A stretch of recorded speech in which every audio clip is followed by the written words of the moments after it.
I haven't been a flan-a-fallout boy for a flying fluck. I flare flying fallout flannel. Ooh. Am I wearing flannel? Oh my god, this is the first time I've ever not worn flannel. Really? Yeah, I was born with a flannel shirt on, actually. That's pretty crazy. The doctor in the room was wearing a flannel shirt. I think I, looked up to him, and then I came out and I was just like, I'm gonna wear a flannel from now on. You came out and you're like, are you my dad? Are you my father, Dr. Flannel? His name was It was coincidence, completely coincidence, that his name was Dr. Flannel. Doc Flannel. Doc Flannel. MD. I'm here to put a flannel shirt on your child.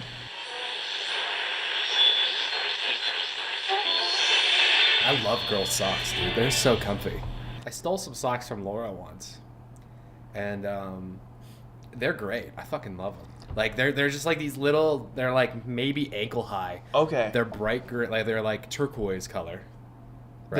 There's something. They're fantastic. Those are my favorite socks. They're so soft. They're so stretchy, and they're amazing. And Laura, I'm sorry I never gave them back. Here's something But they're peculiar. mine. Laura gave me the exact socks that you're describing right now. No way. Yeah, I've got like a rainbow set. I've got a red pair, a blue pair, like all the colors of the rainbow of the socks that you're describing right now. Yes. I think you may have taken a couple of socks from Laura, and then she decided, well, I might as well not even have the rest of them. Let's go already!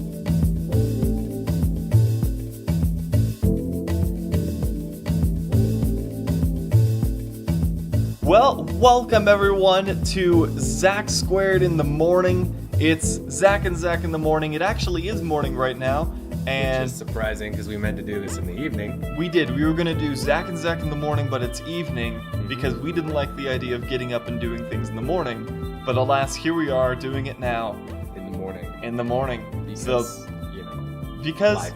because coffee does in fact work, and if it weren't for this glorious brew, I would not be gargling any words into this microphone right now. I would probably be asleep at my desk if it weren't for this. You're gargling words. Mm-hmm.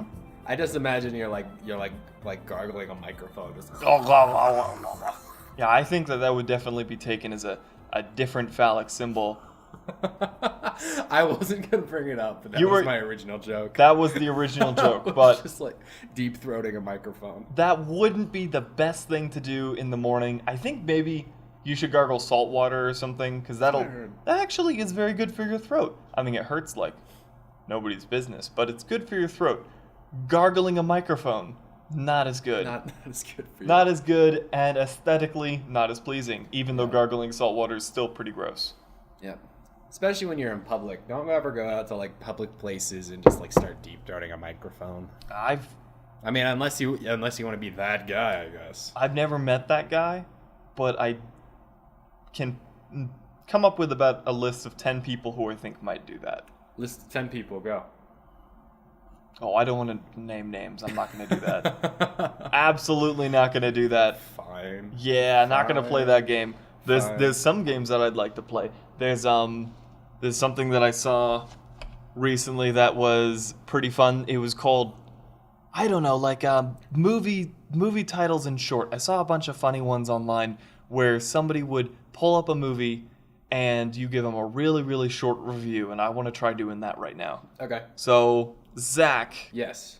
if you gotta tell me if you've seen this movie beforehand, because if you haven't seen the movie, I don't know if you can give it a review. I will still give it a review. Okay, that's actually pretty cool. If I can. If I know even slightly what's about it. All right, I'm just gonna name a movie, and you give me a short, terrible review of that movie.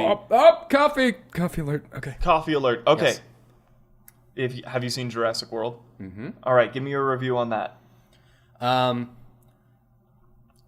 A football player drives a motorcycle to save retarded children from animals we haven't seen in a while. I wouldn't see that movie now. If I read that review, I wouldn't go see Jurassic World. Yeah, it's true. I hated that movie so much. You hated it? I hated it. Oh. God, those kids are idiots. Oh yeah, well I mean that's the the roundabout way of talking about Jurassic World is kids start problem, adults try to find kids, adults get eaten by dinosaurs. But that has never been like the point of the movie. It the point of hasn't. the movie has been dinosaurs. It hasn't, and but how wild and extreme they are. And then all of a sudden we have these kids come in and they're just like, well, I don't like my aunt because she's too busy. So let's go off and do our own thing. Let's escape. It's like, you're at a theme park for dinosaurs. Shut up. You're What? the coolest kids on earth. Right yeah, now. that would be the coolest thing. Yeah. I'd like in the movie how they say, dinosaurs are cool and all, but eventually the public gets bored. And here's the thing.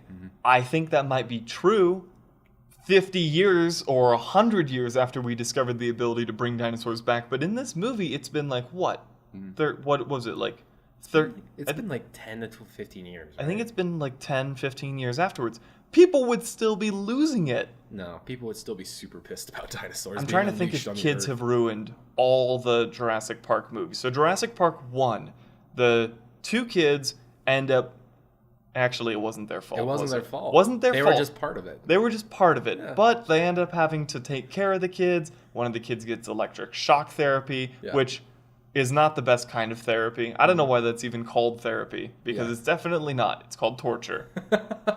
He gets Last that. time I checked. So that's the first one. Everyone knows the first one. The second one is where, doesn't the T-Rex go to New York? San Diego, I think. San Diego? Yeah, or wait, I don't know. I didn't really watch the second or third one. No, They the, were awful. the second one goes off track. The third one gets back on track, but goes off track again. So Yeah. the first one, welcome to Jurassic Park. It's a cool new theme park. Please inspect it. Things have gone wrong.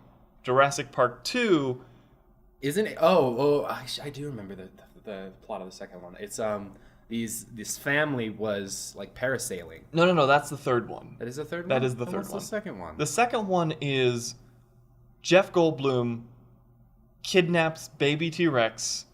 Mama T-Rex chases after, end up in San Diego, terrorizing a city, a T-Rex in the middle of San Diego. Gets child back. Yeah. Everyone learns a lesson. Do not separate mother from child. Or spawn dinosaurs. Or spawned dinosaurs. I don't know how that one worked. Yes. Although, I did hear this. The T-Rex you see in Jurassic World is the same T-Rex you see in Jurassic World 1, 2, and 3. Jurassic Park 1, 2, and 3. It's the same T-Rex. That's dumb. I'm Like- sorry. That's super dumb. It's super dumb. I don't like that. This whole series is just dumb now. Oh, It is so. It used to be like, wow, look at these dinosaurs. These are amazing. People going off the rails, and now it's like, oh, look like the dinosaur in Jurassic World, the same one from Jurassic 1. It's like, no, they should have nuked that island a long time ago. The question I have is, Yes. in the second one, if it's the same dinosaur, right? Mm-hmm. It's a female. It has had a child. Yeah.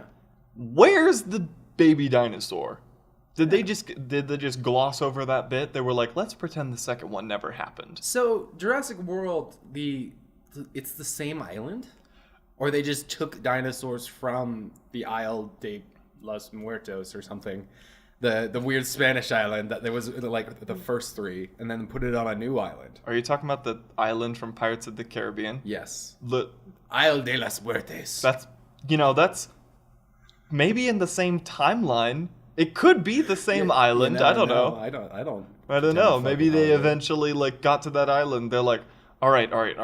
We got to turn this into a theme park. Everyone ignore the treasure. Ignore the. You get all the Dude, treasure That's except. how they funded it for the theme park. Holy smokes! That's how they funded it. They found the treasure room and they're like, all right, you guys, I've seen this movie. And then Captain Jack Sparrow is there because he's still unkillable. He's still unkillable. He was in Pirates of the Caribbean. He was looking for a way to become immortal. Let's just assume he found out how back in the 1800s, and he's just still around. That's why we still have Johnny Depp. I would see that movie. I don't think Johnny Depp is a character. I don't think Johnny Depp is an actor. I think he's just a character that Captain Jack Sparrow is playing. I think he's just a spirit that like forever lives on. You've seen And those. You've seen those pictures, these old portraits of all these different actors Who and are actresses. the exact same. Literally the exact same. My favorite is Shoot, what's his name? No, I know it's Neo. Yeah, no, I know who you're talking. Keanu Reeves. Keanu Reeves. There's a picture of Keanu Reeves today. Yep. And then a picture of Keanu Reeves when he first started filming The Matrix. Mm-hmm. No difference. There's also an old portrait of this baron or something back in the 1800s that looks exactly like Keanu Reeves. And then there's this old biblical tablet that has a picture of a monk that looks exactly like Keanu Reeves. So, Keanu, That's if you ridiculous. found the way to be immortal, keep it to yourself, because there's a lot of people out there, I think. What was the last movie Keanu Reeves was in? He was in 47 Ronin? I know he was in... no. The best... He was actually in a very good movie recently. Yeah, look it up. It was... it was, Jack... No, that's Jack Reacher. What am I thinking of? It's that... He was a hitman. It was a really good movie. John Cena! I don't know. Ba-da-ba-ba-da! You just keep talking while I look this up. RKO! That's not the right wrestler. John Wick. John Wick. John Wick. So You're I don't right. know if that's his most recent film that he was in, but that's definitely like one of my favorite films he's been in. Well, maybe because I don't know. Like I don't see him in a ton of movies nowadays. So maybe the reason is because he's trying to get out of the limelight now, because we figured it out. Because he's actually just a soul immortal, and he's trying to step away from the public limelight slowly. He should do it a lot quicker because if he's trying to get out of the limelight, he's definitely on our radar right now. No, he's As definitely in on the Keanu Reeves, aka Neo. Everyone knows who that is. Yep. All right, coming back. Coming back. Okay. So again, with bad movie reviews, Okay. right? Harry Potter and the Sorcerer's Stone, And the first one. first one. We just watched it. We did. We kind of just watched it. Let's see. Wizarding people. Wi- Great thing. Look it up. Kid with facial scarring finds out that he's actually magical and taken away from his true family to live among all the other crazy people in an insane asylum in the woods. I would actually watch that movie. No, you wouldn't. I totally would. I mean, it sounds very serious. It does. It sounds quite serious. But I think I would watch it. I think it definitely puts the whole movie in a different perspective when you realize that the entire time Harry Potter is just someone who suffers from serious hallucinations, and so they send him to an insane asylum, and he immediately does. I recently watched Shutter Island, so that's where I'm getting all this. But he's getting all these ideas that now he's a wizard. All his friends are wizards, and they can create magic spells. But in actuality, there's just a bunch of orderlies all over the place just going, no, keep the sticks away from them. They'll poke each other's eyes out. What are you saying? Oh, Is that dude. something in Latin? I love that idea. That's- I love that idea. That it's just, it's just everyone's imagination, and then everyone's like, oh, I'm a wizard, and people are like, no, throw him back in the room. He can't be a wizard. Throw him today." back in the room. Did he just put He's acting a broom, up again. Did he just put a broomstick between his legs? I gotta catch the snitch. All right, get him. He's running. He's just following a... I'm in Slytherin. No, you're not. keep walking, please. I don't want to be in Slytherin. I want to be in Gryffindor. You can be in whatever you want, man. You can be in What? all four. Why? You can be in none of them. Why are the staircases moving? They're not. Just keep going. Just keep walking, please. And the parents come to visit, and they're just like, "How's Harry doing? Is Harry doing okay?" And they're like, since the night that he got bludgeoned in the head, he's just never been the same. And they look at it, and they've got this little scar on his forehead, and they're like, "Yeah, no, that was we were rollerblading, and we just dropped him, and now he thinks he's a wizard. He's gonna make it far in life." I'm just imagining the Dudleys. That's their name, right? Mm-hmm. The Dudleys rollerblading. The Oh my god. All right, that is the Oh only my god. the only image in my head right now is Yeah. the fictional Dudleys. Yeah. Not like the actors or actresses. No, I'm imagining the actors and actresses. Oh, you're thinking them? that big guy. I don't know what his name is, but that big guy that played Dursley? No, are they called the No, Dudley is his brother's name. Oh, you're right. Which, by the way, is the worst name to name a child. Who named their kid Dudley? Who the first time they saw their child weeping tears of joy, the happiest moment of their life, and they're like, I could really go for a milk dud. Let's name him Dudley. And I know that's not a British accent, but that's my version of the Dursleys. No, but that's like a hick British accent. Vernon Dursley was the dad. Mm-hmm. Dudley Dursley? Really? Yeah. Dudley Dursley. That's bad. That's a really bad name. Mm-hmm. That's a perfect, good fictional name. Mm-hmm. Like, that really... I like the name in the books, but I don't think I'm ever going to meet a Dudley. I hope not. Well, if I do, they're probably going to be a really cool person. They're going to ruin my perspective on Dudley Dursley. They're actually sick people. It's like we meet a Dudley and he's like a pro snowboarder who like gives to charity. Like the coolest guy ever. And he's going to ruin my stereotype of what I have. Exactly. All right, so keep on going. Pausing. Right now, we're having an intermission. This intermission is being brought to you by me whistling the tune to Game of Thrones.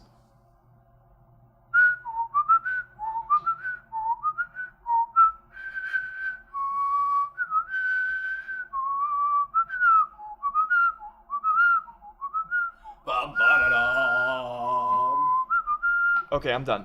Aww. I really, really like... Game of Thrones is so good. It's so good. I'm sad that I got into it this late because I remember like seeing Jack watch it and seeing Will watch it and seeing you watch it like in college and being like, oh, that's such a nerdy show. Why would I watch that? I did the same thing for you when you started to play Skyrim. Yeah, I was really? like, remember when you started to play Skyrim, I'm like, I'm never going to play that game. That's way too nerdy. Look at this huge dork, going into his room and playing a Skyrim video game. It wasn't even my room. It was Carson's room. I would bring my entire PC and monitor into Carson's room because Carson was playing it. And we would like sit there for like 4 hours and not talk to each other. I remember that. And then I went out and got an Xbox. Mm-hmm. And I remember getting the Xbox and thinking, I'm never going to buy Skyrim. I'm never going to play that. And then that's the only thing I played. And we all moved into that room, called it the dungeon, and then almost died. I'm pretty sure that game almost killed us. No, I definitely skipped a lot of class to go to Skyrim, which explains why I'm in my 5th year of schooling. Yeah, and I'm a dropout. So there's, thank you Skyrim. To this day, I still like to play that. So, props to you, Bethesda, because you made a game so amazing that it's ruined my life. Exactly. And I love it. Exactly. Okay. Keep on going. I'm going to throw another movie at you, and I want to hear Let's do it. A bad movie review. Do it. All right. You recently saw Deadpool. I want to hear that one. Okay. A psychologically insane man who can't die tries to get revenge on a scientist who is trying... No. Okay. Let me start over. I like it. A psychologically insane man who is No. A psychologically insane man who cannot die tries to kill a scientist. Shenanigan ensues. That's actually probably That's actually a really good. That's a really good it. review, and I think that's an actual review. That's we can solid. probably look up reviews for Deadpool right now, and that'll be verbatim the exact review up on IMDb. That's true. Okay, can I try one more time? Yeah, go for it. Okay. An invincible man in tights draws pictures of himself killing people on an overpass.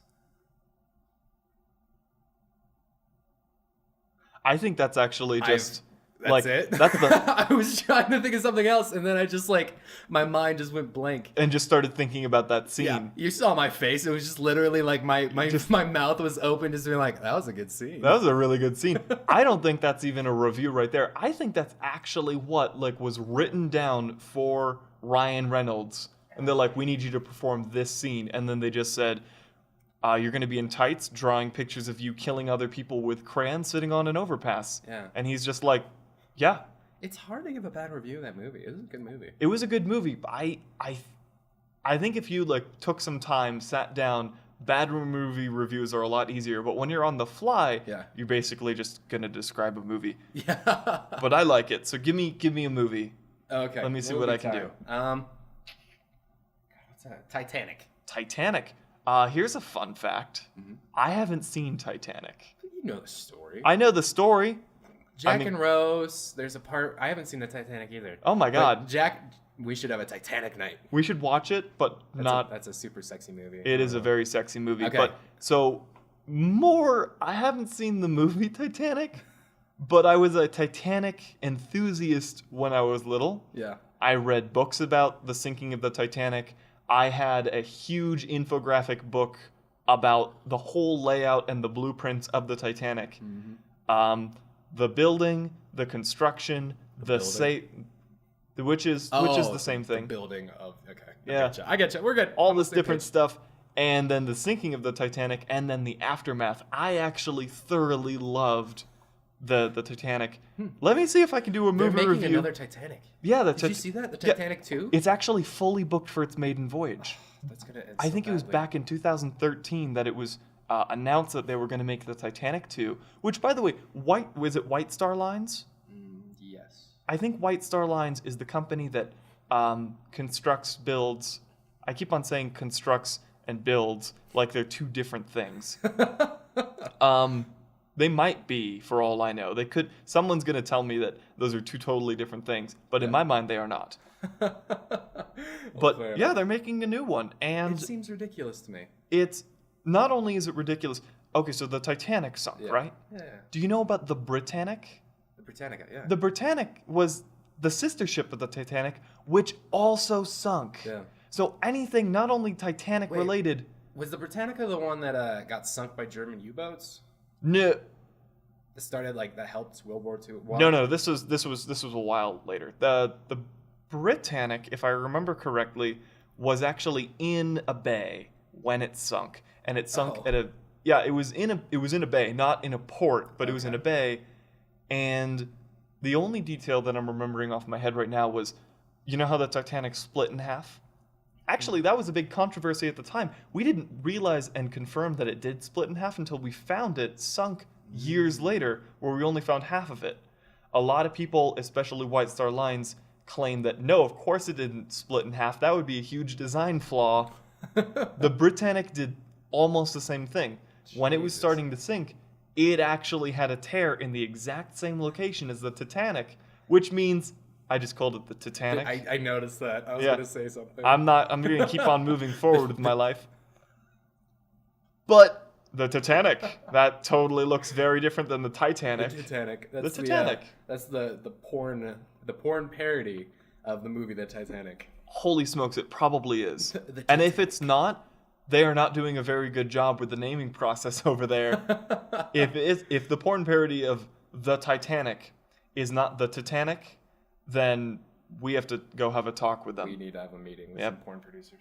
But same thing. And so White Star Lines was just like, oh crap, we made terrible boats. I'm sure that they don't call them boats, but I do. Yeah, Titanic 2. So let me see if I can do a movie review of a movie I've never seen, but have seen so many GIFs on Tumblr of that I probably have seen the movie at this point. Yeah. Just put them all together, I've probably seen the movie Titanic. All right, this is going to be something.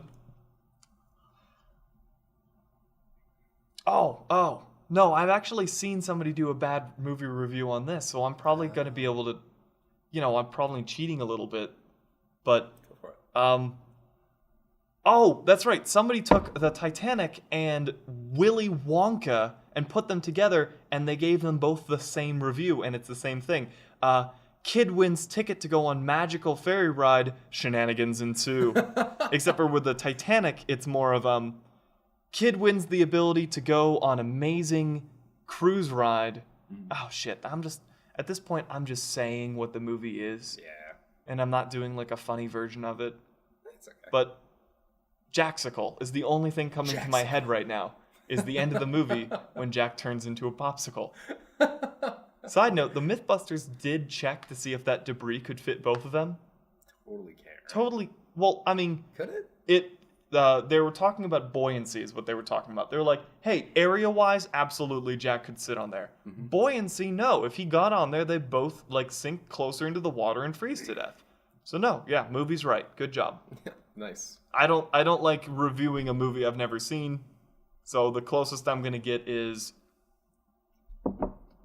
Love at First Sight and then Dead. I got nothing. No, it's good, dude. I love it. Okay, let's do 2 more. One for me, one for you. Okay, I'm gonna give you one. Yes. Let's see. Have you seen? Oh, let's see. I want to do a fun one. We just did. Have we done The Martian? You haven't seen haven't The seen The Martian. Martian. Okay, you haven't seen The Martian. You saw Star Wars. I did see Star Wars. All right. I don't know if you can do that one's intricate, but do you want to do Star Wars? The new Star Wars? Yeah, let me I think I got one. Okay. Okay, I got one. Okay. So, Orphan and ex-stormtrooper join terrorists, blow up mini planet. Wow. That's actually paints them in a very bad light, doesn't it? But when you look at it, it's true. When you actually look at the Star Wars films, we're watching a bunch of terrorists blow up a government. When you look at it from the rebels' point of view, you're just like, they're the heroes taking down Palpatine. Yeah. But we just saw the movie theory as to the economics of Star Wars and the destruction of both Death Spheres. Yeah. Which is what I'm now calling a Death Star. Death Sphere. Because they're not a star. They're not even close. They're That's not about that an big. eighth the size of the moon. Yeah, it's not that big. No. No. Orphan and ex-stormtrooper join terrorists, blow up military installation. Luke Skywalker. That's the entire movie in... That's like the synopsis. That's the synopsis of the entire thing. I like it. You know the best part of that entire movie, in my opinion? The absolute best part. The part where I stood up and clapped. Yeah. It's the part where BB-8 gives a thumbs up or, vice versa, does a middle finger. We don't know. we need to go see that movie again. I have not seen that. I've seen it once. I've only seen it once, yeah. But that one scene where it does the lighter and everything, Yeah. everyone loves that. Side note, if you do that whole scene again and realize that BB-8 could just be flipping him off, he's got no facial expressions, but BB-8 has so many more expressions than I've ever had. Oh yeah. With the head tilt and and the BB-8 beeping and everything, they were somehow able to make this character that looks like a soccer ball with an R2-D2 head just shoved on top have more expression than most people I've ever met. Dude, I know. Like, I watched that movie and I try to emulate BB-8 because I am not that expressive. I'm not as You know what I mean? expressive Like, as a soccer ball. Yeah, like I have a pretty monotone voice-ish, kind of, from time to time. Like it moves. But like my face doesn't give much surprise. And so I look at BB-8 and I'm just like, fuck, that's what I could be. I could be a soccer ball robot. And you'd have more friends. Yeah, if you were a adorable soccer ball robot. That's my problem. When I grew up, I want to be a soccer ball robot. I remember the actors talking about BB-8 and saying things like, now I know that it's just a prop, and I know it's being remotely controlled, but I love that robot. I know. Like, it's one of the best new characters. Like, there's so many good characters. Like, I love Finn. I love Ray. Her name's Ray. Yeah. I love Ray. I love, I can never remember his name, but the ace pilot. Yeah. I love that guy. Like, he's so cool. He's like the new Han Solo. You know what I mean? Like, but BB-8 by far just destroys it. There's no competition. I really, really liked watching that movie, and I was really, really worried that, given Disney was given control over it, and everyone was like, Disney's gonna ruin it. They're gonna ruin Star Wars. Disney owns Marvel. Yeah. One of the most popular franchises out there. You forget that. Every nerd out there loves Marvel movies. I'm not going to go with every nerd out there, actually, because there's definitely someone... most actually, like, hardcore Marvel nerds actually don't like most of the movies. Maybe not. They like the comic books a lot more, but I am going to say Disney owns Marvel. They've done a great job. They've done an amazing job. Disney works with Pixar. Disney-Pixar movies bring me to tears almost every time. I have more emotional reaction with an animated character for some reason than I do with real-life characters on screen. Don't know why that is. Somebody check out my brain. Do a little tinkering in there to figure that out. Yep. All right, give All me a right. movie. All right, I'll and give you a then- choice between 2 different movies. Okay. Because I'm a nice guy. No, That's I'm so just- nice of you. I know. So, you can either do my favorite movie of all time, Scott Pilgrim vs. the World, I like that movie. great movie, or The Emperor's New Groove. Holy smokes, those are 2 really good choices. All right, let's see. I would really like to do Emperor's New Groove. I'm going to do that one. Oh, yo. All Stage right. is yours. The stage is mine, and the stage is set. Let's see.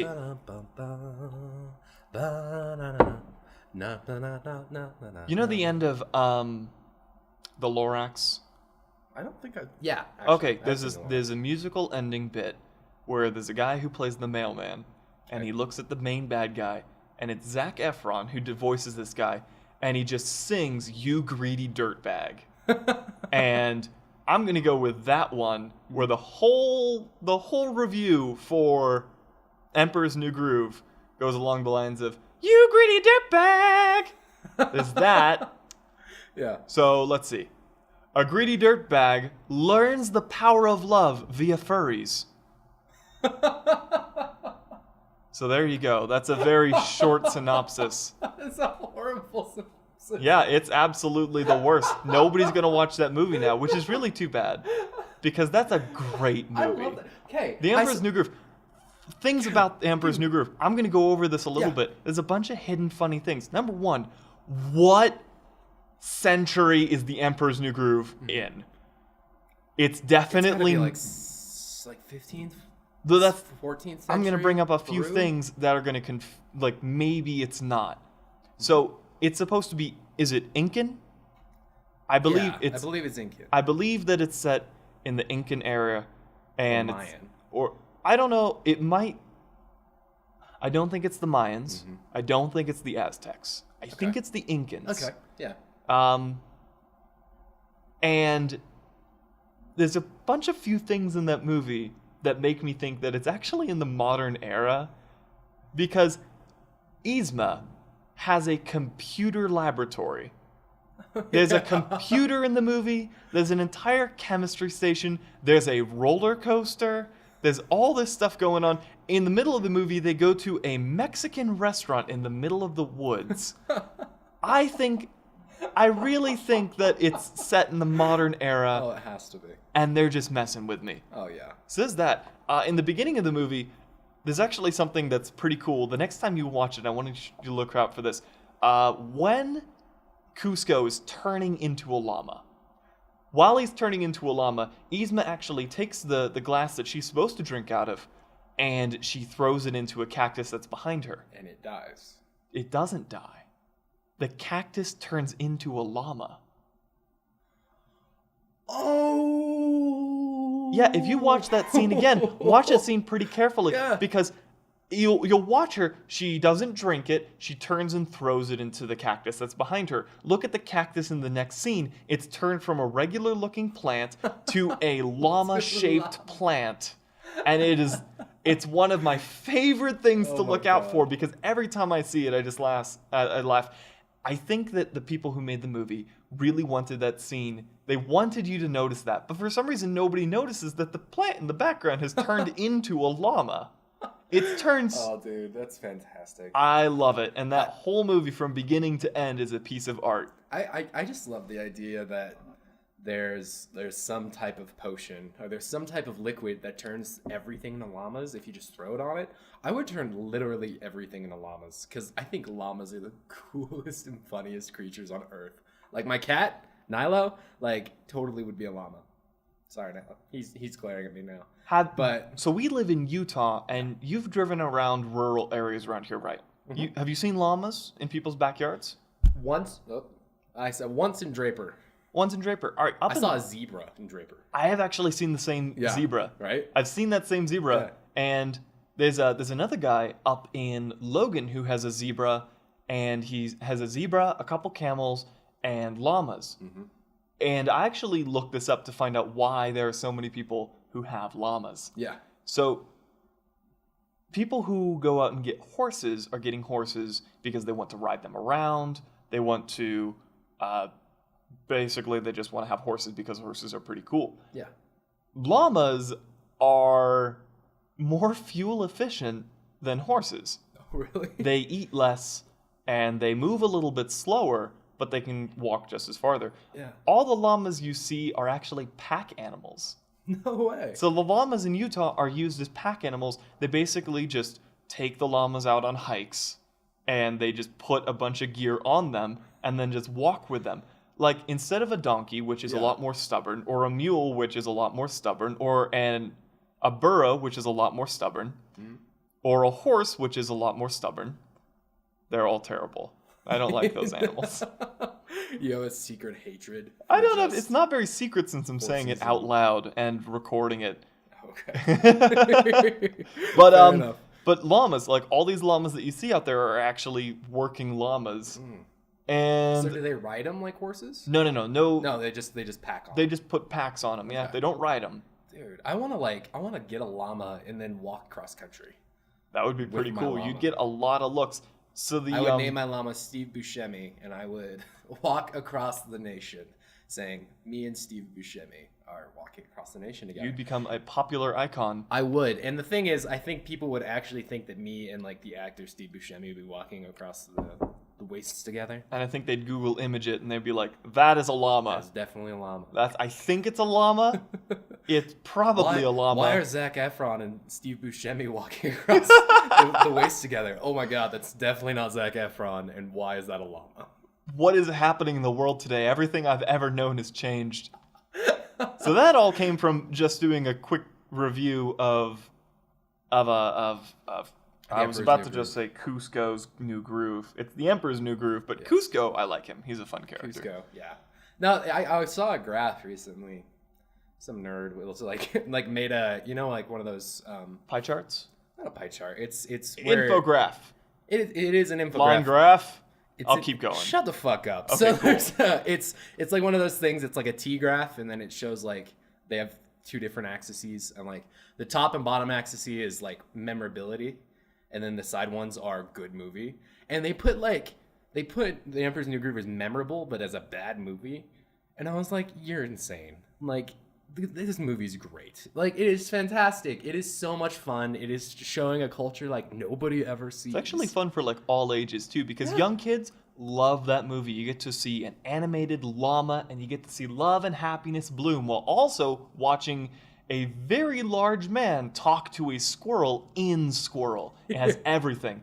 And then you get to the, I don't know, you get to the older ages, and it's actually got some pretty funny things for me. I don't know, there's just the part where it gets a little too out of hand at the very end when Yzma starts to lift up her skirt. Yeah. And everyone starts like, no, covering their eyes.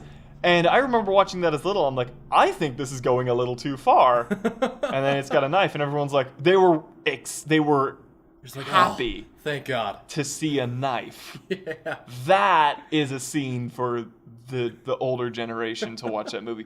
I think that movie's got everything for everyone. dude, exactly. Good movie. My favorite part of that movie, too, is when Kronk's being a secret agent. He's like, da, da, da, da, da. Oh, and he's got his da, own da, theme da, song. Da, da, and he's like singing. He's like, da.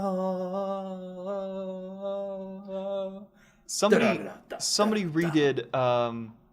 redid that scene where he actually stops the movie and uses an expo marker, and somebody redid it for Deadpool. Oh, really? And they just showed Deadpool redo the entire thing, because just like both movies, there's an overarching narrative that's being done by a character that's in the movie. Of course. So Cusco's talking about the movie in the first part of the movie. Deadpool's talking about his own movie during the entire movie, before and after. Like it's just pretty funny. So we did terrible movie reviews and just kind of talked about those movies. I'm gonna move on to the next bullet point. Let's go. I do want to bring up something that I think is pretty funny, but everyone I've brought this up to thinks that it's really, really boring. Is my multiverse theory. Oh, yeah. Yeah, so yeah, you're I'm gonna do this anyways because I do want to get it Okay, get it on out. record. Get it out. All right. Get it off your chest. All right, so the multiverse theory, everyone loves this. In some universe out there, I am Batman. The classic Big Bang theory where Sheldon says to everyone, in some universe out there, I'm Batman. And that's a really cool idea and everything. So the infinite universe theories means there's infinite possibilities. Meaning, there's also universes out there, an infinite number of universes, that are the exact same as this one. With like a slight tweak. No, that's just it. The Yeah. exact same as this one.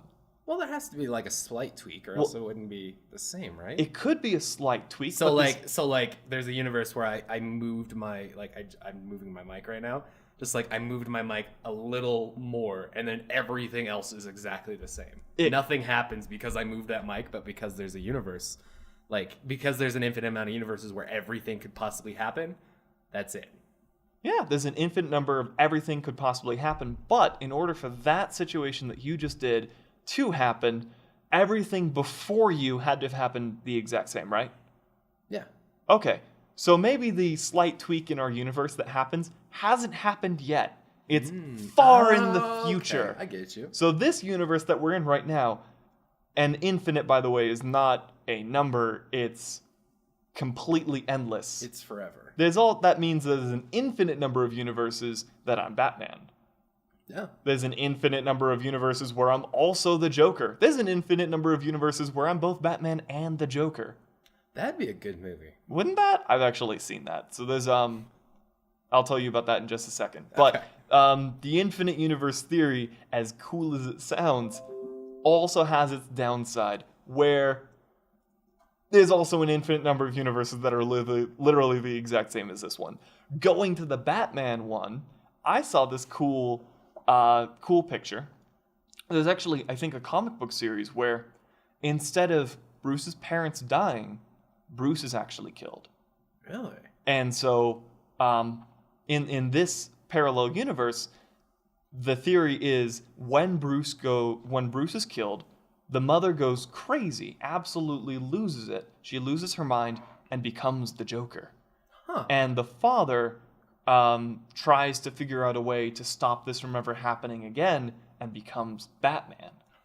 And I've actually, you look this up because it's actually, the artists who did these renderings are very, very good. Yeah. It's a very cool story. Of course. Because it's both husband and wife who are now Batman and Joker. And with the multiverse theory, that's 100% possible. So that story, that almost kind of sounds like the idea that regardless of what you do, like your destiny's inevitable, or like regardless of what you do, things are going to happen anyway. No matter what paths you take, there's always an endpoint that's always secure. That always is set. That's because, like the Doctor Who theory. Yeah, well, exactly. Yeah. It just sounds like, oh, well, regardless of what happens, there's going to be a Batman. It just depends on who the players are. So, it could be, someone's, Bruce Wayne's parents get killed and he becomes the Batman because he wants to avenge his parents, and then the Joker comes along. Or, Bruce gets killed and then his mom becomes the Joker and his dad becomes the Batman to try to stop her. Or, it just sounds like regardless of what happens, there's still going to be a Batman and a Joker. Or, you know what I mean? Again, I'm going back to, I really like the multiverse theory with the theory that every possibility is possible. Mm-hmm. That means that the entire Wayne family is killed and Harry Potter becomes the Batman. Ooh. Ooh! Ooh! He's so practical yet magical. I like it. Yep. All right, that's my boring infinite universe theory, and I've cut a lot of flack for that. There was this one guy who's like, Seriously? no. Well, yeah, there was this one guy who he hates that. The fact that it could be so cool and yet so boring at the same time. Well, I mean, in the end, science is super cool, but when you actually get down to brass tacks, it is kind of boring.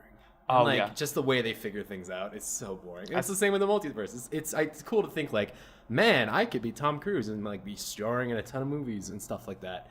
But you also have to realize there are so many universes where this is exactly the same so far. Exactly the same, and where things get worse. What was I? Oh, what you just said earlier, science is so cool. That reminded me of a Twitter post I saw a little while ago where someone said, got like quoting someone. They're like, "Oh, I really love science," and someone's like, "Oh yeah, here's a peer-reviewed journal." And then like, "Oh no, not that kind of science. I mean CGI'd versions of stars with cool quotes on them. That's science." Yeah. So you hate the legwork, but you love the result. Well, that's, science is all in all. You can absolutely love what you want about science because science is all encompassing. Mm-hmm. Math is a version of science in my brain. It's true. Like, I believe that science actually is all encompassing through all different genres. Well, it's true. Well, almost all different genres. So, but that's something that I really like is someone who's like, you don't actually love science, you only like looking at science's ass, which is my favorite metaphor for that situation. Where instead of people like, oh, I love science, and they're doing equations on boards, those guys love science, and then someone on the other side is like taking pictures of the Milky Galaxy and just the Milky Way galaxy and having these amazing pictures. Those are both science in my mind. You can like both of them or hate both of them. Well, and just one's a little more technical than the other. One's a little more technical. Like, someone described it the same way I just said, where, oh, so you don't actually love science. You love looking at science's ass as they walk away. And you know what? Yes, I do. Yes, I do. Absolutely. Is that a bad thing? That is not a bad thing at all. Science is, you can love any part of science that you want, including the part where it's just a picture of stars with some sort of quote on the front. Yeah, exactly. That Neil deGrasse Tyson probably gave us. And even if it wasn't Neil deGrasse Tyson, I would still go, oh yeah, he totally said that, whatever. Neil deGrasse. There's a gif of deGrasse. him out there just freezing a banana and hitting it with a hammer. That's fantastic. That's it. There's no explanation. There's no story. There's no him teaching us. There's just that gif, and I'm happy that it happened. Man, I love Neil deGrasse Tyson. Speaking of the Twitter feed, there's a blog that you found recently. Yeah. That I actually want to bring up. If anybody's listening or have been able to listen for this long, I do want them to look up this blog because it is phenomenal and ongoing right now. It's not a blog that somebody updated a little while ago and then it's really, really funny, but then they aren't doing it anymore. It's a current thing, and they're updating it probably a couple times a day. Someone out there is pretending to be the Hogwarts IT tech department supervisor. And they aren't pretending to be a wizard, they're pretending to be a muggle. And in their blog, they're starting off as saying, Hogwarts is trying to be caught up with the current technology, and they're trying very desperately to integrate wizarding and current muggle technology together at Hogwarts. And he's running a blog right now about all of that. And it is absolutely 100% perfect. It is the most amazing thing because it really does bring up, like, it brings up things that you don't necessarily think about, like in the wizarding world, because you just kind of assume like, oh, magic, obviously this is a different time, but you never really assume what would happen when you magic mixes with current technology. Yep. So the blog's called The Setup Wizard, right? And it's daily accounts of a Muggle IT guy working at Hogwarts. And like Zach said, it's just fantastic. And it just brings up things like, oh, like butterbeer's obviously not, alcoholic. Or like... My favorite thing is actually, he brought this one up that I think everyone has thought of this problem right here. He asked the question, why can't you put a bicycle seat on a broom? So you see all these wizards going around, and I'm always thinking, just like I'm pretty sure most guys were thinking, that has not got to be comfortable. There's no way that sitting on a stick that is literally a broom handle could be comfortable. Why can't they put a seat on it? Yeah, well, seriously, that just seems like why? How are they even staying on that? Have you ever tried to get on a fence, but the fence doesn't have any of the mesh wire? It's just the bar across. I have done that, and I've ripped a lot of pants, and it's very uncomfortable. Yeah, well, and as a man, my underbits is just fucking hurting at all times. You gotta kind of move it to one side, and then get on it. But even then, like, it's super hard to stay on. So imagine like flying at 60 miles an hour on that. Like, that just sounds ridiculous. It doesn't sound possible. And maybe you can use magic to stay on, but it's like never addressed. They also, well, Why wouldn't you just put a bike seat on it? I like whenever any problem is addressed in the wizarding world, they just say, no, it's just magic. And it's just done, and you over, and you move along with it. But you guys really need to follow this blog, because I think the first thing he did was he brought up the room of requirement that they use in the 5th book of Harry Potter. And this room has the magical ability to turn into whatever you need. If you need it to be a very wide room to practice defense against the dark arts, that's exactly what Dumbledore's army did in... Is it the Order of the Phoenix that he did that, or was it the Half-Blood Prince? I think it's the Half-Blood Prince. It's the Half-Blood I'm not Prince. 100% sure So I think it's the 6th book where he does that. Yeah. But that also brings in the fact that the room of requirement can turn in whatever you need. So this guy who's running the IT tech department walks by this room, opens it up, and finds it out to be a fully functioning Wi-Fi server room. Yeah. And he doesn't understand magic at this point, so he automatically assumes, oh, Hogwarts already has a server room. This is perfect. I just need to set up the Wi-Fi. Yeah. And he starts walking around, and suddenly he loses Wi-Fi. And he goes back and finds it to be a bathroom. No. He goes back and finds it perfectly fine again. Oh, that's right, does. because he needs it to be a server Yeah, room. yeah, he needs it. So he goes back and he's like, well, now it's working again. That's weird. And then he goes out again. Cuts, thing after 20 minutes. He's like, what the hell? And finally someone tells him. Someone tells him that, anytime anybody walks by that room and needs a bathroom, it's suddenly a bathroom. Yeah.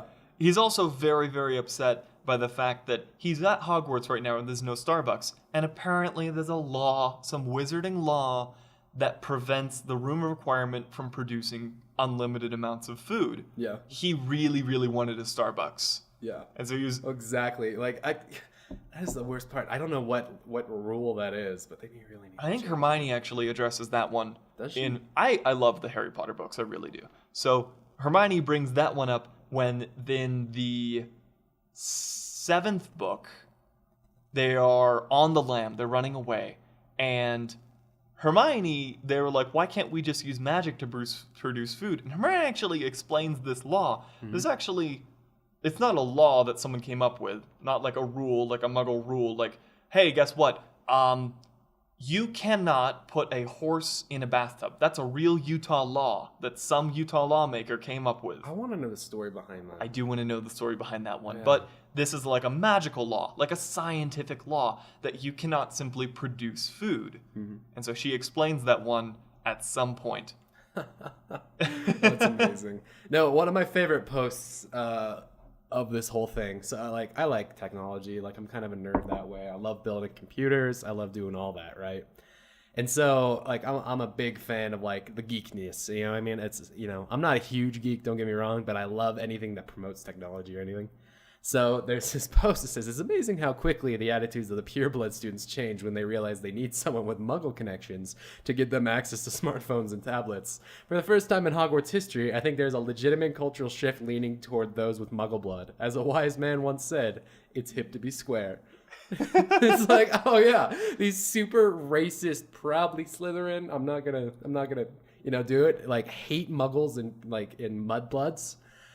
And they just they need I just love the idea of they need to call this muggle in order to fix their iPad or fix their iMac or fix their Wi-Fi or something. It just makes me laugh so hard. At Hogwarts, and I think in the whole wizarding world, there's always been this racist problem that purebloods and mudbloods, which is very, very racist. Even if it's fictional, it's still very, very bad. There's always been this cultural shift. And I think that if technology was brought to Hogwarts, it would actually lessen the blow. I think there would definitely still be this bit of a problem between the wizards. But internet brings people together just as quickly as it tears them apart. You've seen the YouTube comments. Things are going to with the introduction of the internet and technology into the wizarding world, all it will ever do is escalate all different problems. It would turn everything bipolar.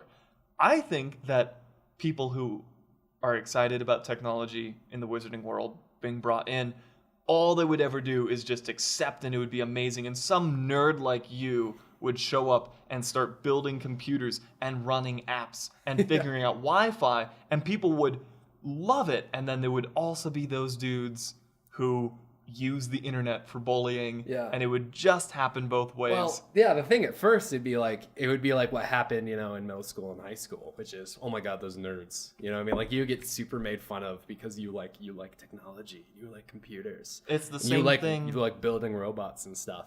But then it's like, oh wait, no, I actually like those things too.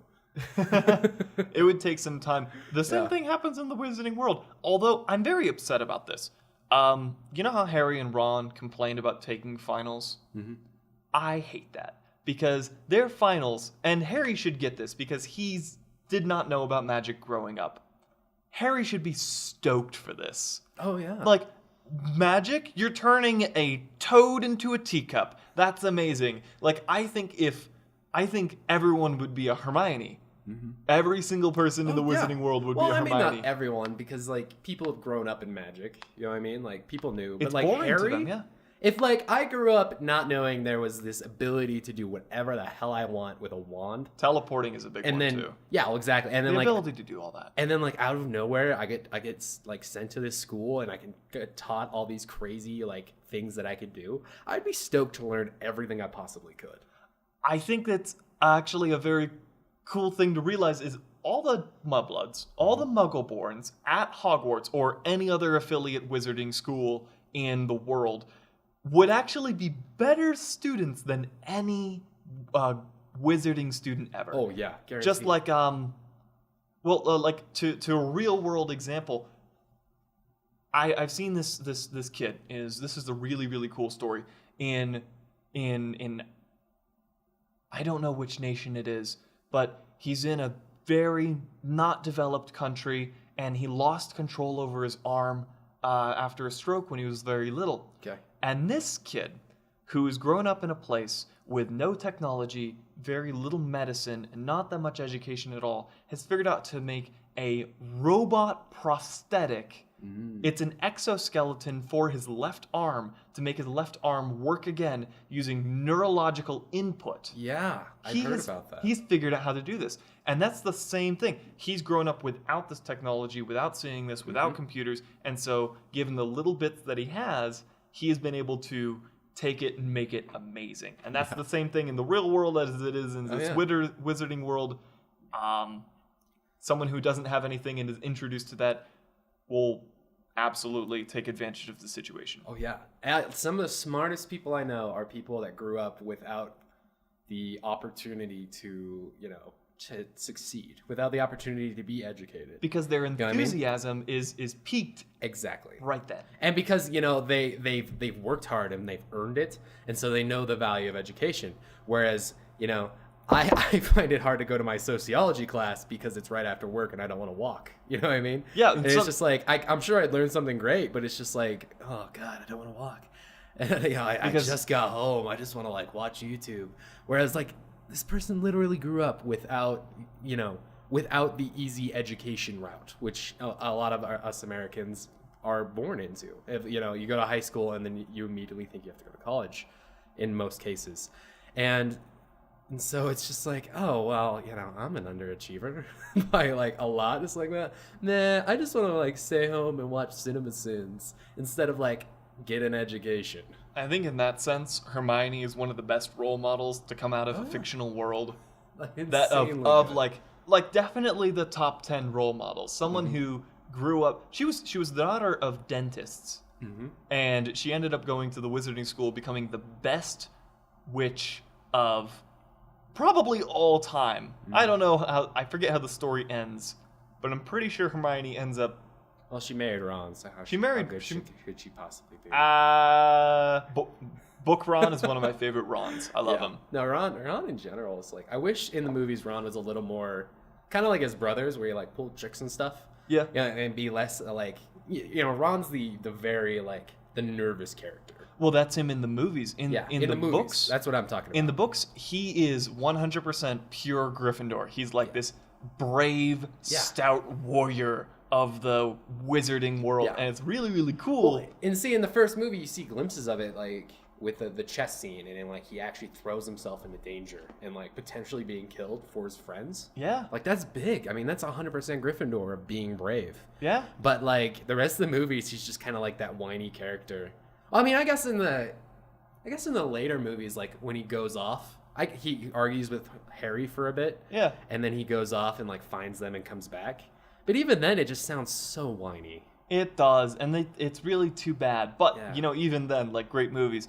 But Yeah. going back to the IT department, Yeah. there's a question that this guy, I forget his name. I know it's JD, but I don't remember his full name. Who's running this blog asks a question that I think we all have asked at one point. At what point in the zoology of the wizarding world did they decide which animals are too wizard-like to allow muggles to know about? Because number one, we aren't allowed to know about dragons. That makes sense. Yeah. That makes perfect sense. Hungarian horntail is one of the scariest versions of any dragons I have seen. Yeah. Like, Smog may be able to talk, and he's terrifying, and has Flumbadippa name and voice and everything, and he's terrifying. But Hungarian horntail, that thing you can't get near. No, that and thing. And like just the name itself is just like, whoa, what's a Hungarian horntail? And then That sounds scary. it just looks terrifying. So that I understand. Keep that off of the Muggles' plates. We're okay. Our airplanes are safe. Yeah. But who decided that I'm not allowed to have a jackalope? Yeah. Because jackalopes absolutely, Or like a centaur. or Like the noble creatures, like the centaur, right? Is the horse bottom with the human top yeah, that live in and the forest. And that's not really It's like- well, that's That's like a race. it's a whole race. And like we're not allowed to know about them? or elves. They're super noble people of the forest. Like Yep. that'd be amazing. That would be pretty cool. There are giants, half giants, centaurs, elves, dwarves. I imagine I never actually saw a dwarf in the Harry Potter series. Goblins. Going throughout all the races. Apparently, humans are only allowed to know about our own race because we're actually kind of racist to our own race. So I guess that makes more sense. I think that's probably the reason they have. But somebody out there, some wizard folk, Yeah. sat down and said, okay, they can't know about jackalopes. That's too mythical. Why the hell are platypi? Why are we allowed to know about those things? Have you seen a platypus? Yeah, they're unworldly. They are unworldly. Not only that, they look unworldly. Did you know that a male platypus is super venomous? Yeah, actually. Yeah, that's a weird thing for me because they look like a little teddy bear that someone sewed a duck bill onto the front and then a beaver tail onto the back. And then they injected them with poison. And then they injected them with poison, making them venomous. Yeah. Side note, when they first discovered platypi, a platypus, I keep on calling it platypi. I think that's just a funny name. When they first discovered it, they actually dissected the creature looking for stitch marks because they thought that someone had taken the animal and stitched different things together because the first thing they thought was that it was a prank.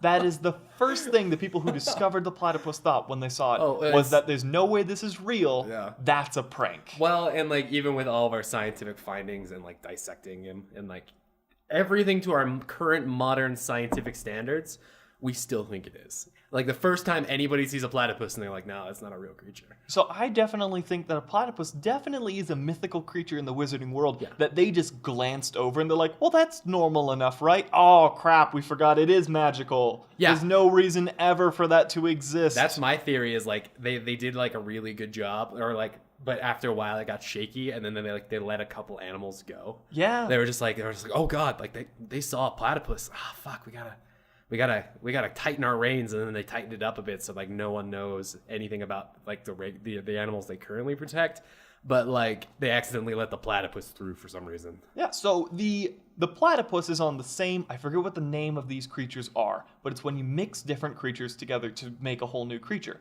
A platypus is mixed between an otter, a beaver, and a duck. Probably a snake too, depending they're venomous. Yeah. So there's also centaurs, which isn't really a creature, but a mix between a man and a horse. There's a name for these, and I forget what they are. But there's griffins, what's buckbeak? What's that called? Hippogriff. Hippogriff. A hippogriff, which is a mix between a horse and eagle. Is that it? Is it just a mix between a horse and eagle? I don't know. There's I haven't read a about Pegasus, which is a bird and a horse. There's so many different animals that have all been mixed in the mythical world. I think someone was in control of that, and then they accidentally let the platypus go. And they're like, oh, no. Oh, no. There's no stitch marks because it was stitched together magically. Yeah. So you're saying there was like the Ministry of Mixing Animals. Absolutely. And so there's just some mad scientist in a lab somewhere would be like, well, let's mix the eagle and the horse. Or let's mix an otter and a duck. Oh, God, there's no reason I should have done that. Let's let it go into the real world. And then he totally got fired for that, too, because the first time some muggle discovered a platypus, every wizard ever lost it. And they were like, oh, no, they're totally going to figure out if a platypus is real, a unicorn is totally real. If a platypus exists, why on earth would a jackalope not exist? No, exactly. I actually thought jackalopes existed until like the age of 20, because we went to Waldrug, which is pretty well known. If you don't know what it is, it's the coolest. What is it called? A thrift shop at this point? It's more of an amusement park. It really is. It started out as like a drugstore. Yeah, obviously because Waldrug, but now it's literally like. It's like, hey, you want to buy some weird shit? Is Waldrug. Is it North or South Dakota? I think it's South. I think it's in the same state as Mount Rushmore. So oh yeah. South Dakota. So I go there and there's all this crazy stuff you can buy, and one of the things you can buy was a jackalope mount, and it's like you get a deer mount and it's got a deer head and it's sitting on your wall, except for it's a jackalope. Because we got that, I thoroughly believe that jackalopes were real for most of my life so far. Holy shit. Like 20 out of the 23 years that I've been alive, I thought jackalopes were real. And so, the past 3 years, it's been very difficult for me to understand the concept of, Zach, it isn't real, get your head around it. Mm-hmm. Side note, I also believe that porcupines are adult hedgehogs. Yeah, you really can't get around that. No, that one right there, It's not. It's not, you say that, but why not? Because they're different. They're not that different. They are, though. All right, genetically. I played Pokemon a lot, and that's exactly how animals... But they're not even the same. Genetically, they're completely different. Prove it! Also, I think that sailfish and merlins are the same thing. Wait, Casey, you're saying a hedgehog is a what? A hedgehog is a baby porcupine. But don't hedgehogs not have spines? Hedgehogs hell have spines. What the fuck am I thinking? Oh, hedgehogs. My bad. Okay, I'm on the same page. So like tiny. When you said hedgehogs, I thought you meant armadillos for some reason. Those are also. No. I think armadillos are also a mythical creature. Like the same dude was just like, all right, you know that they've got a name for that kind of creature, and it's really, really weird. Yeah. And there's a bunch of different animals that follow that same path. It's a weird mix between reptilian and mammal. Yeah. Well, what didn't help the armadillo case is that I think they also made a Pokemon of it. Oh, that's right, they did. Yeah, Sandshrew turns into Sandslash. Exactly. Which looks like a Pokemon. Which is basically which looks an like armadillo. a porcupine. No, it looks like an armadillo. Well, no. Sandshrew looks like an armadillo. Sandslash looks like a porcupine. You're an expert. I forgot. But but that didn't help its case because I was immediately like, oh yeah, that's just the mythical creature of an armadillo. Creature of an armadillo. And then you go to Chile. Chile? You go to Chili's and then they have armadillos you can eat. And no, you go to the country of Chile and or is it Peru? Anyway, they have armadillos there and it's just like, no, that's not a real creature. That's a Pokemon. Why'd they edit in an armadillo? Why did they edit in Sandshrew? Why did they edit in a Sandshrew into the real world? So there's a bunch of different animals that I think the wizarding world accidentally let into our muggle world. Mm-hmm. And it's totally plausible that hedgehogs, not real. Porcupines, not real. Going down the line, armadillos, absolutely not real. Jackalopes, totally real. I just don't know where they are. All these different crazy things that are in our world that shouldn't be, and things that are the other way around. Of course. Yeah. So I love them. Nice. So I'm running out of topics. That's that good. was a fun one with the Hogwarts. I really, really, really like the world that J.K. Rowling created, and also I'm very excited about the play that's going to happen in the UK. Oh, I really want to go see it, but I really don't want to fly to London to see it. Yeah, I'm totally stoked for it because I actually really wanted to know what happened after the last book. You know what I mean? When they especially in the movie when they show his son, it's a really hokey, awful scene. But his son and Ron and Hermione's son go to Hogwarts. I want to see what happens after that. I want to see what happens. That's what the play's about, right? I actually don't know. I remember it was called The Cursed Child. Yeah. It's after. You're right. It is after the books, but I don't know which story it follows. Does it follow the story of the Harry Potter family? I mean, the Potter family. Is it a totally new kid? Is it just the story of some kid at Hogwarts or a different school? But I always. Yeah, you look it up. I've always liked the idea of J.K. Rowling writing prequels to the Harry Potter series. The bad note is that you know that everybody dies. That's the problem.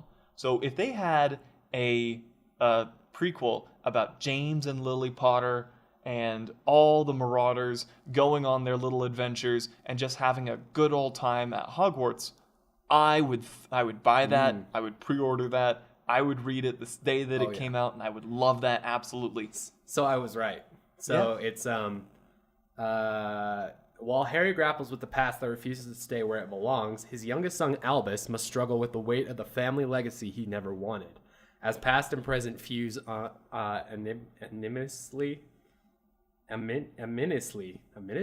I don't know what that word is. ominously. I've never. Ominously? Oh, God, I'm an idiot. Ominously. Both father and son learn the uncomfortable truth. Sometimes darkness comes from unexpected places. Ooh! Dude, See, that sounds like an amazing play. I'd be down to see that. Did J.K. Rowling have anything to do with it? Yeah, J.K. Rowling co-wrote it. With Co-wrote, Jack so Thorne. that's going to be a really good play. Yeah, so I think J.K. Rowling wrote, most of it, and then Jack Thorne kind of came in with the theatrical aspects. That's going to be a damn great play. I hope that it's so popular that it actually makes it to USA Broadway. Oh, it's going to. It has to. It's gonna be a huge play. Even if it weren't that great of a play, I think that the entire Harry Potter fandom, anybody who's ever read Harry Potter, should be excited for that. Oh yeah, and for sure. I think that nobody's excited for. I'm not even a huge Harry Potter fan, but I really want to see that play. That sounds good. It sounds like a great idea for continuing on the lineage of Harry Potter. There's a lot of things. There's a lot of movies and books and whatnot. Albus Potter. Albus Severus. You were named after. Dumbest name ever, but that works. That is a pretty dumb name, but I think she was rushed to finish the series, but she just kind of went with it. Yeah, that but works. There's a lot of movies that came out that are just prequels, sequels, remakes, reboots, and all these crazy things, and I don't like them because I like the idea of having all these original movies that people are making. But if there's one movie and one book franchise that I'm A-okay with them continuing in some way, it is the Harry Potter franchise. And if they took Harry Potter, did a prequel, a sequel, a prologue, which is the same thing as a prequel. Well, there's so many interesting characters. I would love to see a prequel about the time of Harry Potter's parents. There's that. About going I would love to see a book about Severus Snape. I would love to see how Albus Dumbledore became who he is. That'd be incredible. Or the evil Malfoy, Malfoy's dad. Yeah. I would love Lucius. to see that. Absolutely. They just such a cool world. In one of the books, I think they kind of told a bit of the story about the 4 original makers of Hogwarts. Oh yeah. And I forget their names, but they're named, Slytherin, Ravenclaw, Gryffindor, and Hufflepuff. Yeah. So the story of those 4, the 4 founders, and they tell the story of it. That would be a good book. It would be an amazing book. I think it's a very, very well flushed out book. And a good thing about flushed out characters, the fact that they're actually full 3-dimensional characters, means that you can go in any direction with them. Yeah. Unfortunately, nowadays, with some of the books you get, there's just 1-dimensional characters where There's just the character that's just there for the one part is the love interest, and that's all they're good for. Well, I mean, and it's exactly the same with movies. Yeah. You know what I mean? It's like, that's why I hated Jurassic World so much, was because 95% of the characters, except the main guy, Chris Pratt's character, like every other character was just so one-dimensional. It was like the kids that are super whiny because they were there to be rescued. Exactly. There was the "I'm too busy for you" aunt. There to be rescued. Exactly. There's the assistant who's very flushed and like way too busy. There to be dead. Basically, yeah. And like besides that, it was just like, and Chris Pratt's character was, the only reason he wasn't one-dimensional was because he was funny.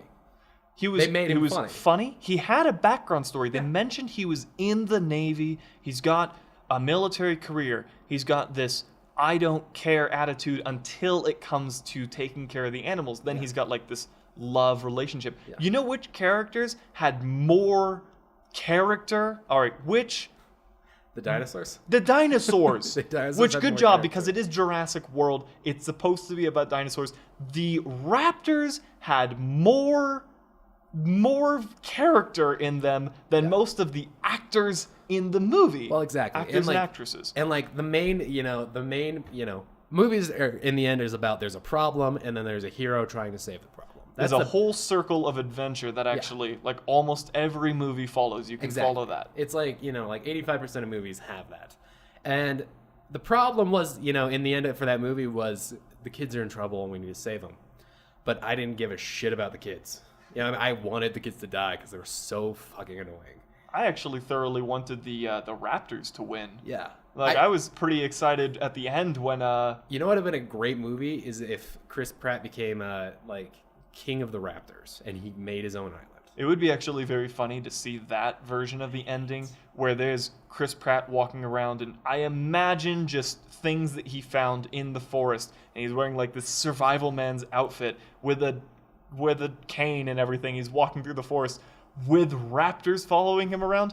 Mind you, that would never happen because the raptors would totally eat him. No, totally. But I imagine it's just like a bunch of dinosaurs building castles and stuff, and Chris Pratt's sitting there being like, "Make my walls," and a couple raptors are grabbing blocks of thing and building a wall. I've definitely loved watching the How It Should Have Ended series, and I think that's something that they probably hit on when they were making the video for How It Should Have Ended Jurassic World.